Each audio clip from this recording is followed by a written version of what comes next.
প্রিয় দর্শক আসসালামু আলাইকুম। তো দর্শক যাকে দেখতে পাচ্ছেন তার নাম হচ্ছে সালমা। সালমার পরিবারে মা আছে অসুস্থ, ছোট একটা বোন আছে মাদ্রাসা পড়ে।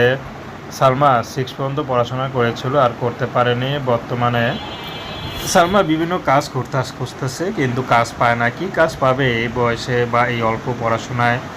তো সালমা শেষমেশ একটি কাপড়ের দোকানে কাজে লেগেছে, তো সেখানে যায়। তো সেখানে বিভিন্ন থ্রি পিস সেল করে।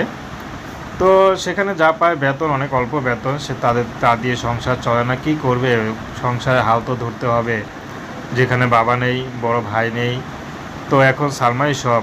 তো তার মধ্যে সালমার বিয়েরও বয়স হয়েছে, বিয়ে শাদী করতে হবে। সালমা চাচ্ছে আমার কোনো সাহায্য সহযোগিতা দরকার নেই, যদি এই সময়ে ভালো একটা জীবনসঙ্গী পায় যে আমাদের পাশে একটু থাকবে, তেমন একটা মানুষ পেলে সে যে বয়সের হোক না কেন সালমা বিয়ে শাদী করতে রাজি আছে।